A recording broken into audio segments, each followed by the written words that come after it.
Olá, olá pessoal, tudo bem?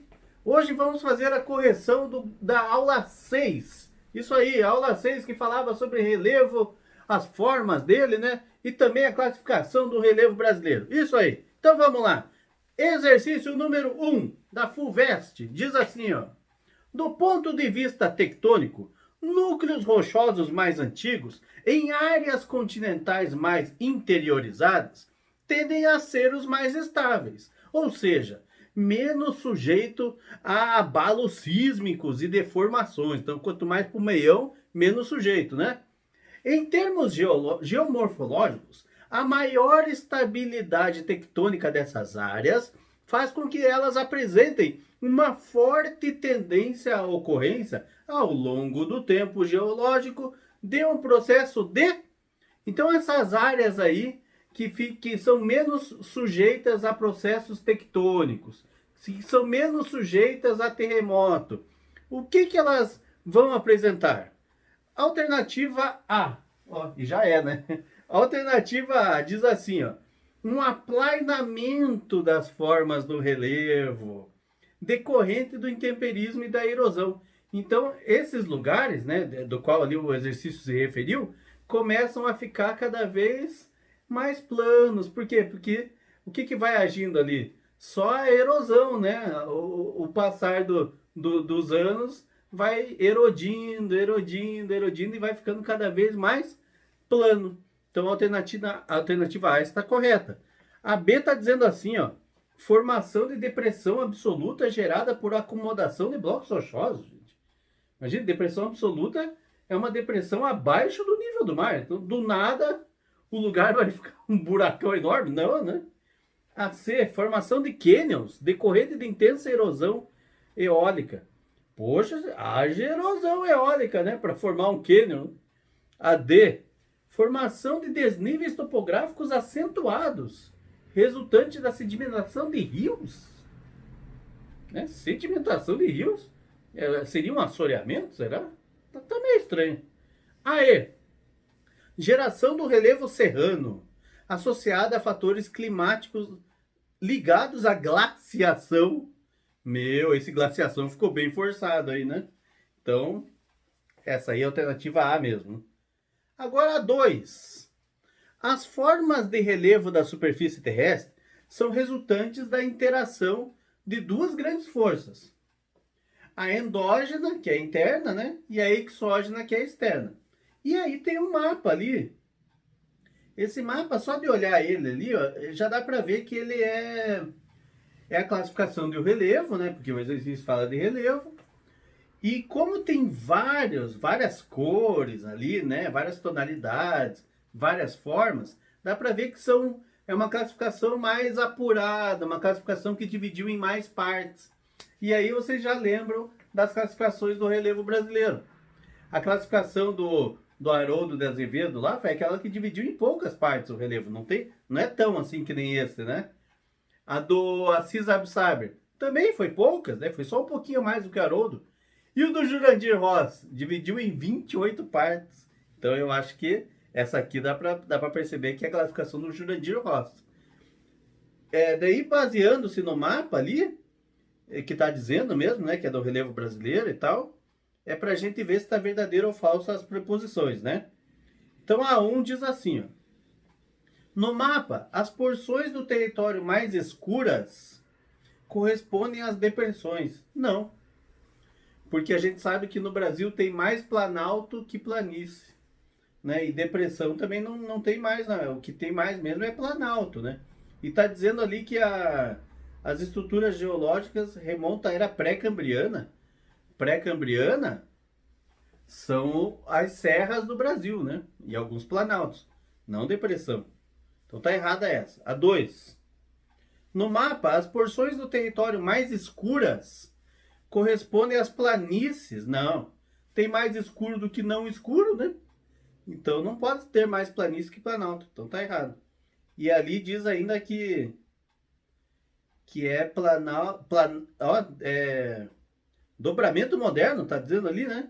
Nem tem dobramento moderno no Brasil, gente. Então tá errado. 3. A classificação do relevo assinalado no mapa foi da Assis Absaber. Já falamos que não. 4. A classificação do relevo assinalado no mapa foi de Haroldo de Azevedo. 5. A classificação do relevo assinalado no mapa foi apresentada por Jurandir. Ó, essa sim. Sendo considerada a mais completa proposta de relevo, contando com 28 unidades de planalto, planeta e depressão. Aê, essa aí tá correta. Será que tem... Ali, ó, letra E. Apenas 5. Acertamos? Beleza. Vamos na 3. O continente africano há muito tempo desafia os geólogos porque toda a sua metade meridional, a metade sul, aqui fica o sul, já está escrito ali, né? Ergueu-se a mais de 1.000 metros sobre o nível do mar. Nossa, do nada... do nada não, né? Muitos anos. Uma equipe de pesquisadores apresentou uma solução desse desafio, sugerindo a existência de um esguicho de lava subterrânea empurrando o planalto africano de baixo para cima. Que loucura, gente! Considerando a formação do relevo terrestre, é correto afirmar, com base no texto, que a solução proposta é... Letra A. Improvável, porque as formas do relevo terrestre não se modificam há milhões de anos. Claro que não, se modificam a toda hora, né? O Everest ainda está aumentando, gente. Pô. B. Pouco fundamentada, pois as forças externas, como as chuvas e o vento, são as principais responsáveis pelas formas do relevo. Não, né, gente? Não é por isso que seria pouco fundamentada. Tem os agentes externos e os agentes internos também que modelam o relevo. Não é só os externos. C. Plausível, pois as formas do relevo resultam da ação de forças internas e externas, sendo importante avaliar os movimentos mais profundos do interior da Terra. Essa até agora está melhor, né? A D. Plausível também, pois a mesma justificativa foi comprovada nas demais regiões da África. Aí não, né? Isso é só no sul da África. E. Injustificável, porque os movimentos mais profundos no interior da Terra não interferem nos acidentes geográficos que aparecem na sua superfície. Totalmente errado, né? Claro que interfere muito. Agentes internos e externos interferem na superfície da Terra. Então é assim mesmo. Era assim mesmo. Que bom. Acertamos. Outra. Vamos na 4. Essa é do Well. Recentemente, o perigo dos terremotos voltou a lembrar o homem que a base rochosa na qual vive é apenas aparentemente imóvel. Como exemplo de formas de relevo que demonstram a vitalidade e a dinâmica dos agentes internos, pode-se destacar o quê? Nossa, então como é que é aqui? O que ele quer? Exemplos de alguma coisa que foi criada por agente interno, né? Letra A, planície. Não, planície não é agente interno. Planície é sedimentação, então é agente externo. A B, Planalto e Chapada do Brasil. Não, os planaltos do Brasil ali ocorre uma erosão, né? Eles estão erodindo ali as chapadas também. Não é, né? Ali está dizendo que comprova a vitalidade e a dinâmica dos agentes internos, né? Ali no Brasil isso ocorreu, mas há muito tempo atrás, milhares e milhares de anos. Então não tem vitalidade nenhuma mais no Brasil do relevo. A C.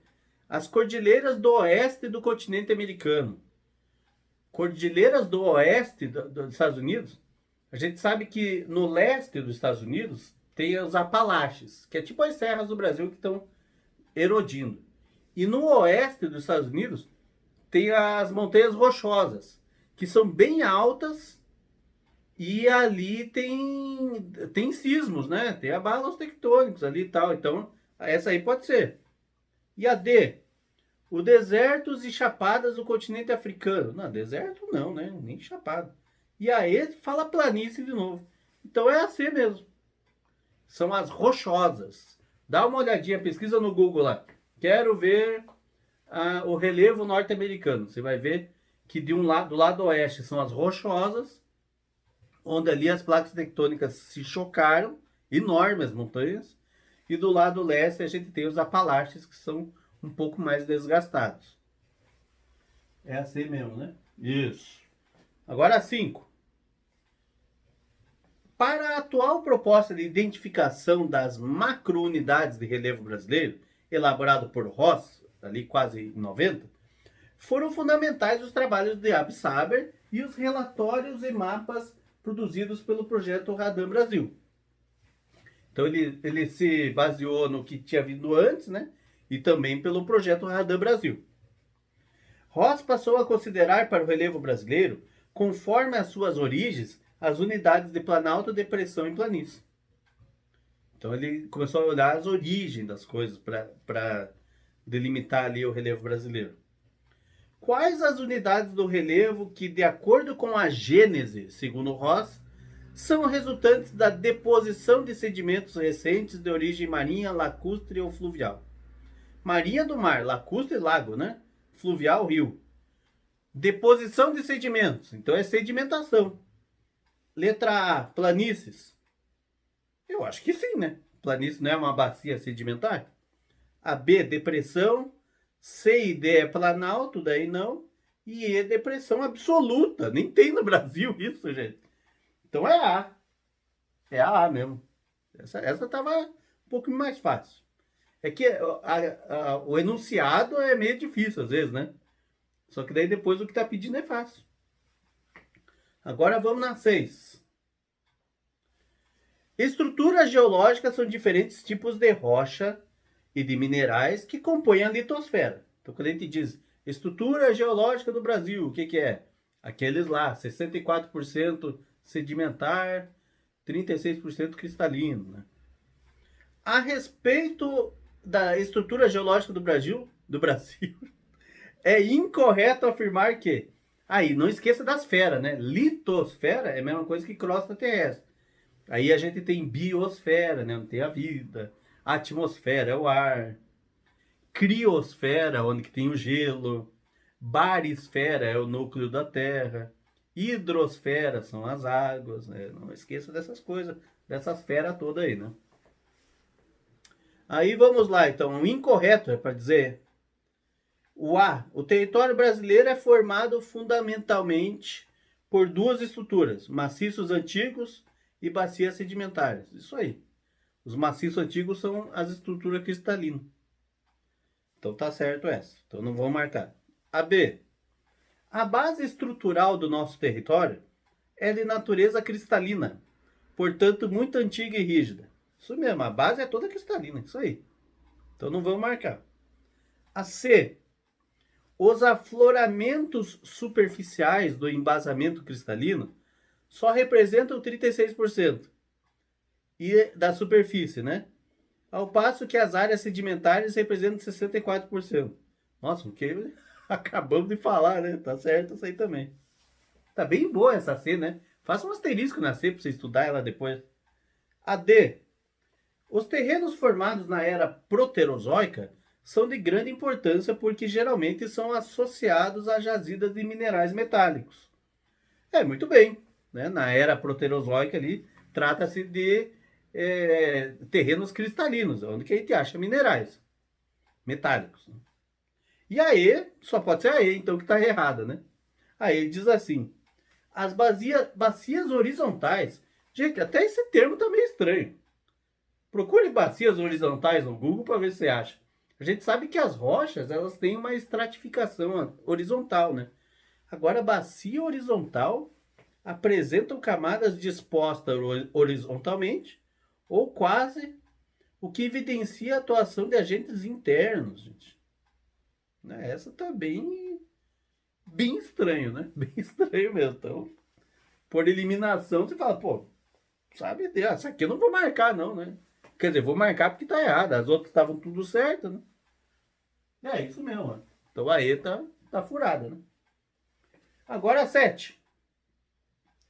A fotografia a seguir mostra uma rede de drenagem de determinada região brasileira. Observe-a. Ali a imagem... são rios, né? Rios com bastante volta, assim, a gente chama de Rios meândricos. Cada voltinha do rio a gente chama de meandro. Então, rios meândricos. Então, daí diz ali, ó, esse tipo de hidrografia, pelas características observadas, é típica do seguinte tipo de relevo. A gente tem que falar que relevo que é. Eu já te digo antes de ler, né? Esses rios assim, ó, sabe onde que tem bastante? Lá na Amazônia.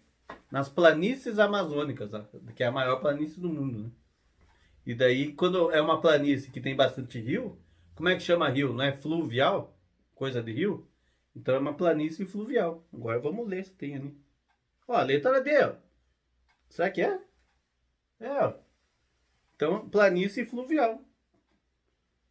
Ó, a C diz cuestas. Cuestas é quando um relevo é assim, ó, e do nada faz um negocinho, assim, uma descida.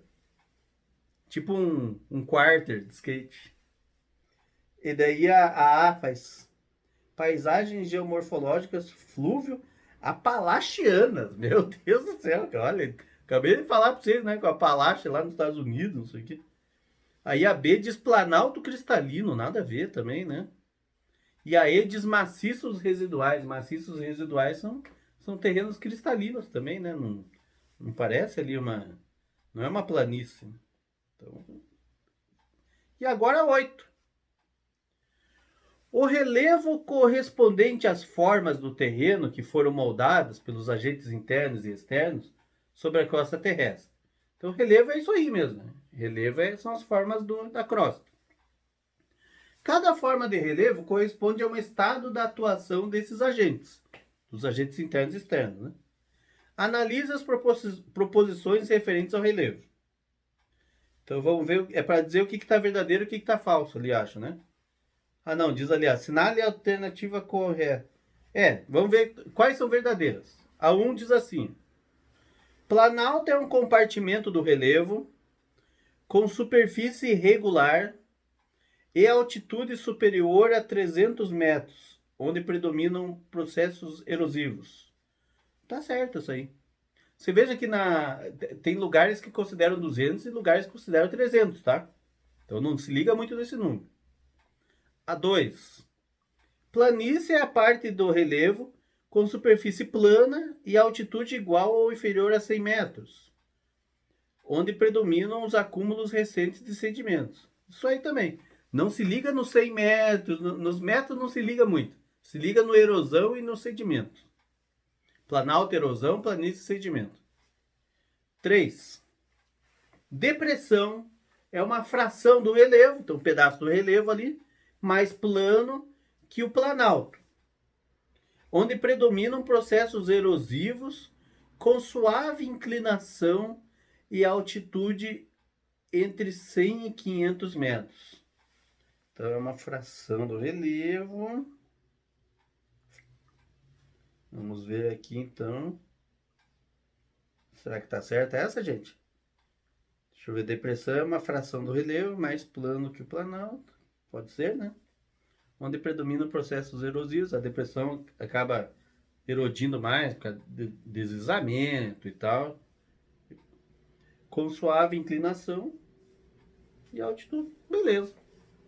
Agora o 4. No Brasil predominam planaltos e depressões. Sim, sempre planície é menos. E o 5. Talude é a parte... Mas tá tudo certo, será então? É aí? Tá tudo certo mesmo. A 5 diz assim, ó. Talude é a parte do relevo submarino onde há o encontro da costa continental com a crosta oceânica, formando desníveis de profundidade variável, que chegam a 3.000 metros. Então, na verdade, o talude a gente não estudou ainda, né? Mas é isso mesmo. Então é assim, ó. Tem o... vou fazer aqui pra vocês. Tem aqui a praia, né? E daí aqui, ó, começa o mar. E daí do nada, quando faz assim, ó, esse é o talude. Esse é o talude.